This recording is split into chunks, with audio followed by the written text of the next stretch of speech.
Hi, I'm Jess. I'm an associate solicitor at Anstey and a current member of the Futures Network group, which is part of the Housing Forum.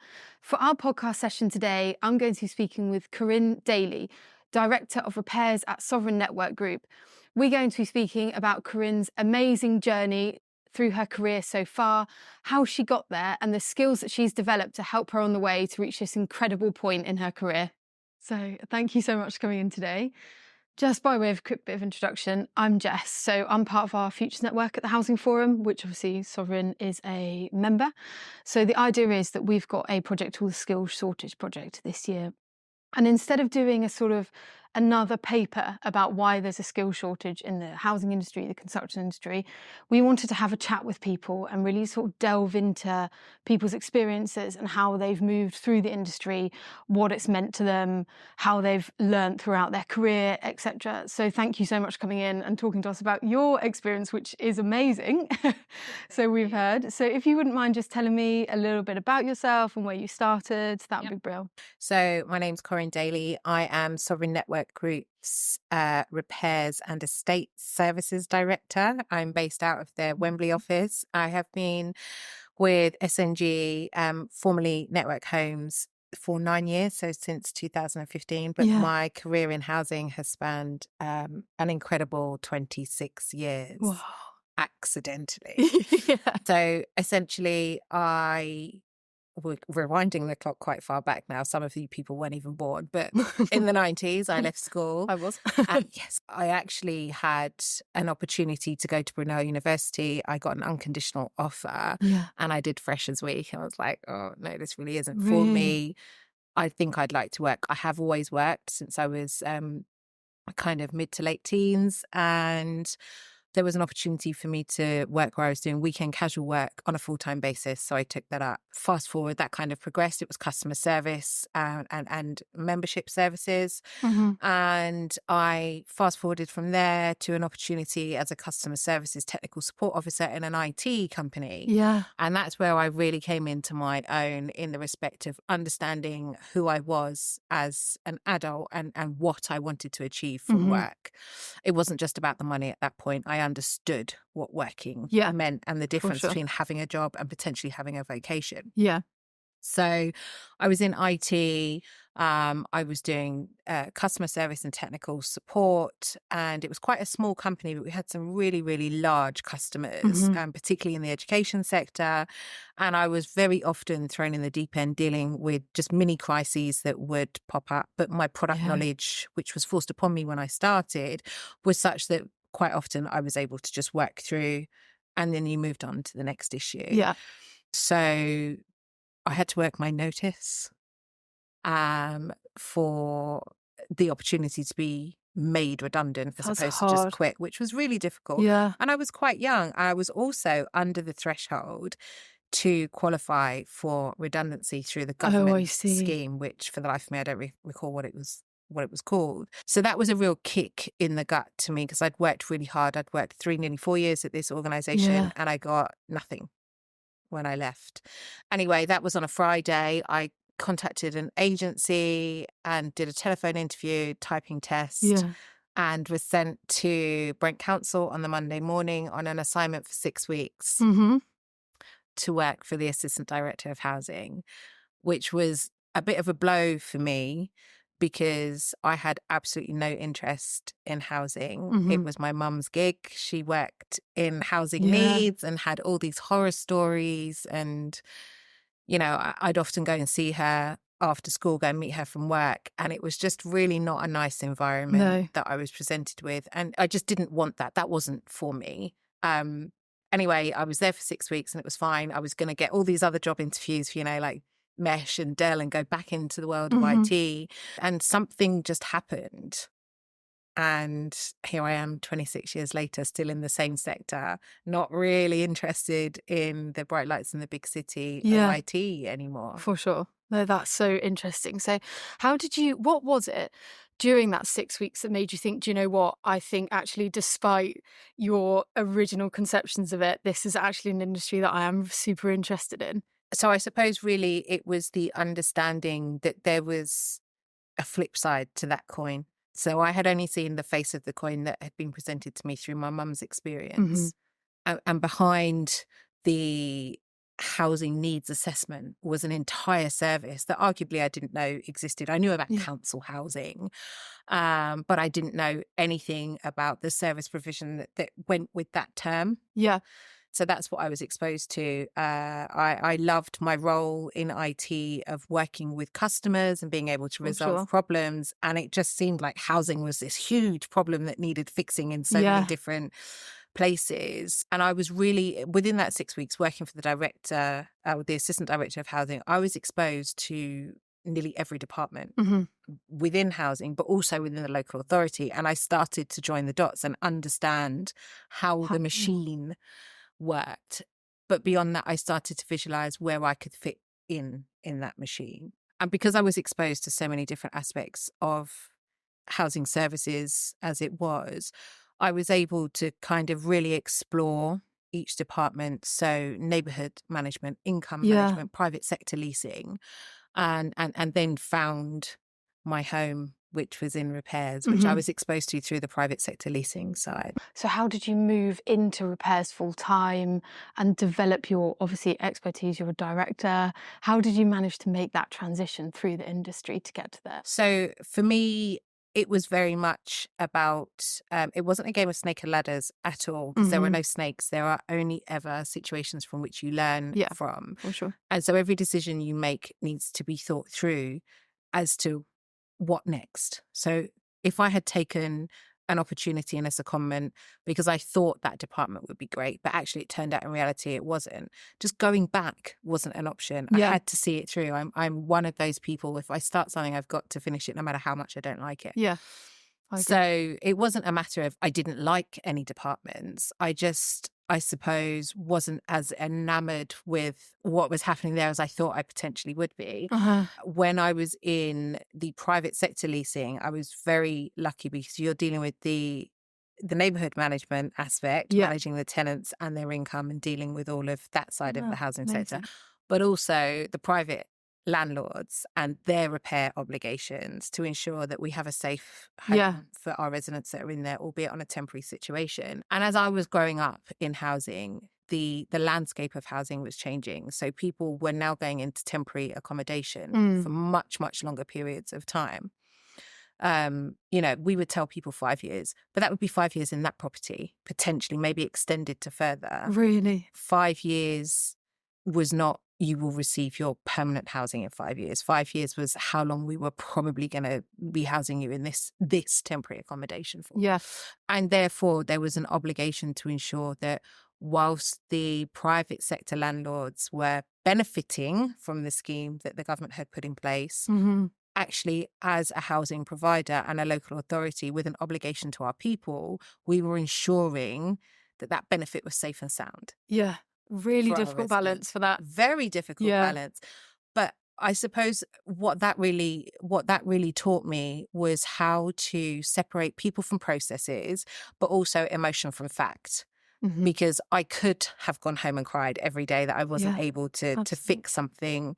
But actually having a very pragmatic approach and just dealing with the facts and being able to focus on, right, this needs to happen. This is the landlord's responsibility.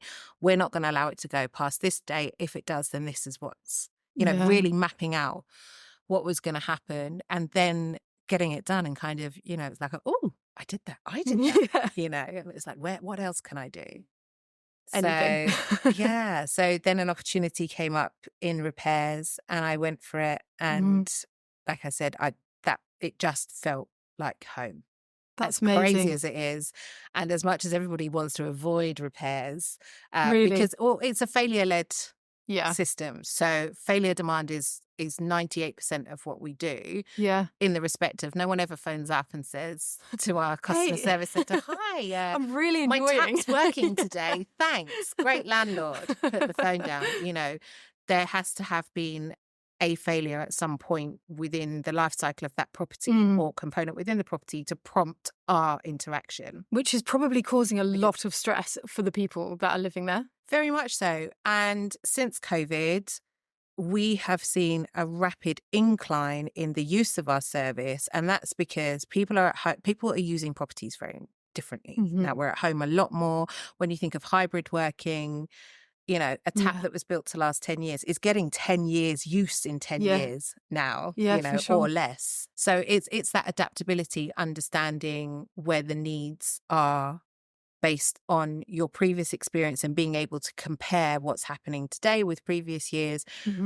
And as time went on, I understood more and more about the service users, our contractors, contract management, and just kind of an interest just grew and grew and Yeah. grew and grew until I took on an opportunity. And do you as a- feel like you've taken, since you started, do you feel like you've taken that pragmatism and the problem solving, and has that sort of seen you through something you've been able to call upon at each different stage?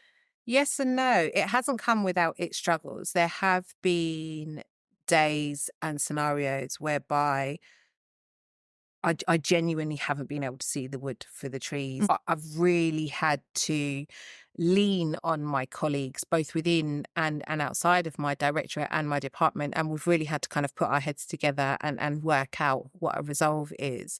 Because whilst what I'm describing now sounds great, the reality is it's historically been a little bit of a dumping ground. If we can't sort something out, let's look for something in repairs that they can do to sort it out for a resident. Or Yeah, I understand. arguably residents and customers are never happy with the service that they've delivered because they expect more. And as rents have increased and service charges have increased over the years, the expectation of our customer base has increased, and what hasn't increased is the resource financially, but also humanly. So there aren't more people with more money to spend in local authority No, or housing exactly. associations.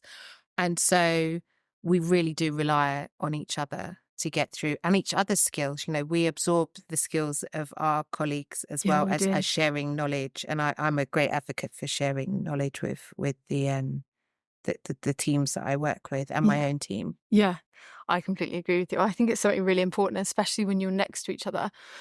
I feel like you learn so much from each other, a way to approach a problem. How did they approach that? Things like Yeah. that.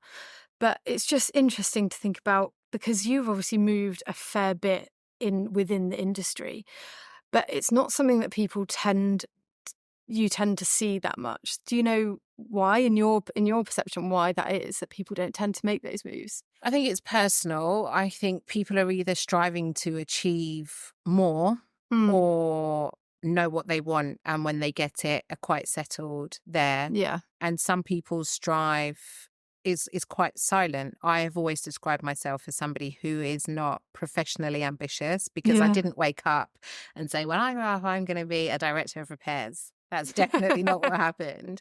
And even most recently, when I've gone through the process of obtaining my current position, there really was this inner narrative that required at least one, but maybe a few more mirrors to be held up in front of my face, because of my concentration not being on myself as I've progressed. It's been on my organization or my customer base or my team. I didn't necessarily see the job go out and go, that's mine, I'm going to have it. Yeah. I really had to talk myself into, is this the right thing for the organization? Am I ready for this? Is the organization ready to support me should that need arise? Are my team okay for me to step away that one step further, from a head of service, where Definitely. I'm very, very lucky in that the majority of my team have been with me, or we've all worked together for a very long period of time. That's amazing. And so there's that nurturing side of me as well, that needed to make sure, this sounds ridiculous now I'm saying it out loud, but I needed to make sure that they'd be okay if I was less available to them. Yeah. Even though the role I was doing before, I was less available to them than the role I was doing before. But it's that natural progression, isn't it? And making sure that everything is just so, because my levels of responsibility arguably increase with that progression. And it's just making sure that if I'm going to have people who are accountable to me, that they're ready to absorb that accountability. And that really ties into the fact that you alluded to, and you said, I've always sort of thought about the organisation first instead of you. and your personal progression, which is quite an amazing way to view your career, actually, because it probably means that you've always put other people before yourself. But have you had people that have championed you Very much within so. your organisation? Very much so. And as I've got older, I find I'm more aware of it now than I was probably when I was younger Yeah. in this industry, or just in life in general. But I have my home champions, my family. I'm not saying that they have to champion me, but that's my reaction, right? They love me. They have to say, my mum has to tell me I'm beautiful and say I'm the most amazing daughter on the planet, because she's my mum. And my son has to tell me I'm the most amazing mum on the planet. But actually, they genuinely believe in me. I bet. And sometimes my belief isn't quite at the same level as theirs. Yeah. And that the same is to be said for my peers and even, staff that I work with who are more junior than me or far more senior than me. To hear people champion me is always, it's enlightening, but it's quite humbling. And I think that that's really important, actually, because I'm not that person. I never feel like I'm above my station. No. But I am always humbled when I hear people speaking so kindly but so honestly about me and my abilities. But you deserve all of that. That's the thing. But when I know I'm how starting you to feel, understand that now. it takes a long time, doesn't it? But when people are saying that, you're like looking behind you, like, sorry, you're talking to the person behind me. Yeah. Who do you mean? So I had a coach in recent years, and she did amazing things for making me understand me and my abilities and the fact that it's me who has walked this walk. No one picked me up and put me down in anything You've that I got have yourself done. I have 100% achieved everything. 2-3 years ago, I wouldn't have sat here and been able to say that without stuttering and with the confidence that I have now. That's not to say that the little girl inside isn't still there. She's very much there. It's just I'm very good at making her understand the journey that we've been on together was of our own fruition, and it was down to the hard work. Yes, the parenting and the grandparenting, that all helped at the very beginning, but we're adults now. And we're doing it, and we're doing it really, really well. We're adulting really well. We're working really well. We're leading very, very well. And I always knew what the difference between a leader and a manager was, but I never recognized myself as a leader.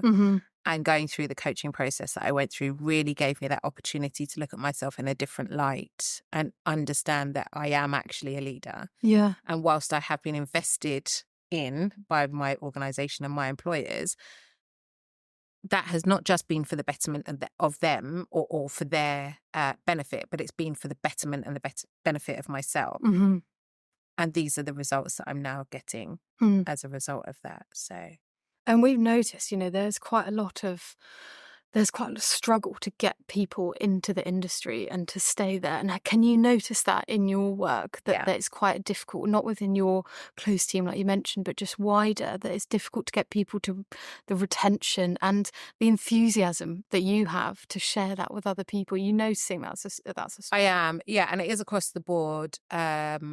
I actually have roles out at the moment that I know we're unlikely to recruit to all of those roles in that first round of advertising.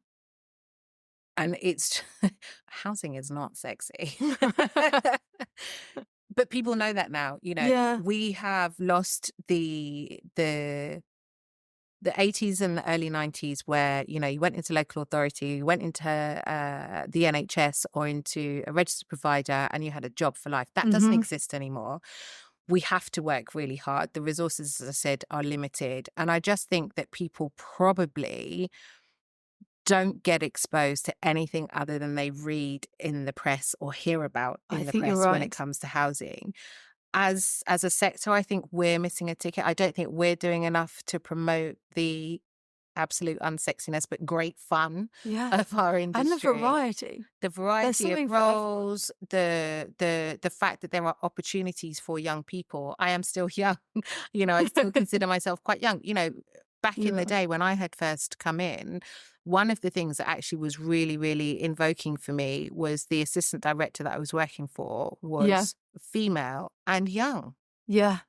And I was like, oh, there is a place for women in housing. There's a place for young people in housing. Definitely. There is space for growth in housing. There's space for exposure in housing. There's space to learn. housing is an amazing sector for people to get into. What we're not doing is going out and telling the world that. No. You know, you don't see us at job fairs. Yeah. There are campaigns now where we've got celebrities telling us they started in council housing. That's great. What are we doing as a sector off the back of that? We need to jump onto that bandwagon. We do. I do feel that we have kind of backed ourselves into the corner that we're in. The media hasn't made it, you know, the kind of sector that people would naturally apply to work in. I agree. A lot of staff, particularly that work in some of the offices that I work in, have been recommended, or they know about us because either they're local or they know somebody that works in, which is all great.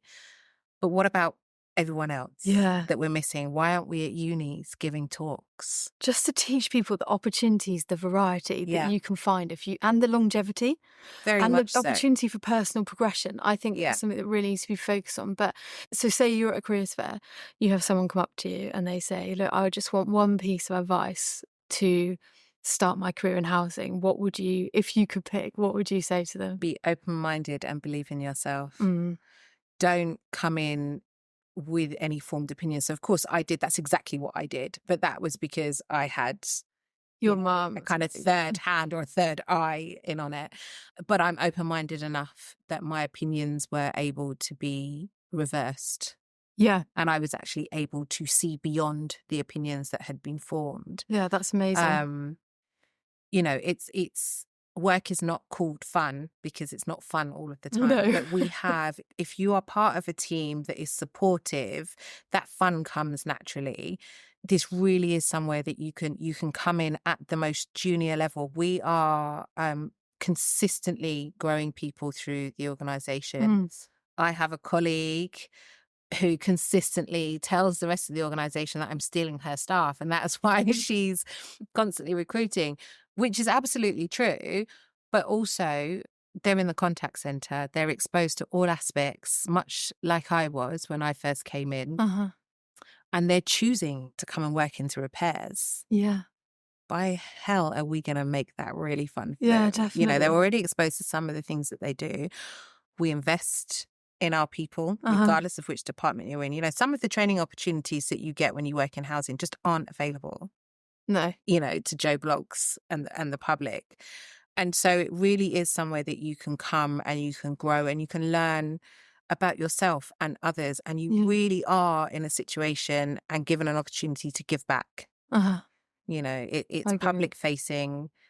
One of my mottos, or one of the things that I strive for, is just every day making someone smile, be that a colleague or a customer. If I can take whatever situation I'm presented with and turn it, that's amazing. I've ticked. That's the one thing I need to do. Yeah, you know, I still think about all of the other bits and pieces, but actually, if I can every day change somebody's situation from something that's absolutely galling to something that's actually quite bearable, then that's fine. Amazing. You know, it's putting people back on track and getting them in the right direction. Yeah, and it's home is one of the most important things in the world for everyone. Yeah, without a stable home, not a lot goes well. Exactly. You know. Yeah, I completely agree. And with us, it's part of our motto. Yeah, definitely. Well, honestly, thank you so much for coming and talking to us about this. It's been so nice to speak to you. Thank you. Thank you. I hope everyone else finds it interesting. I'm sure they will.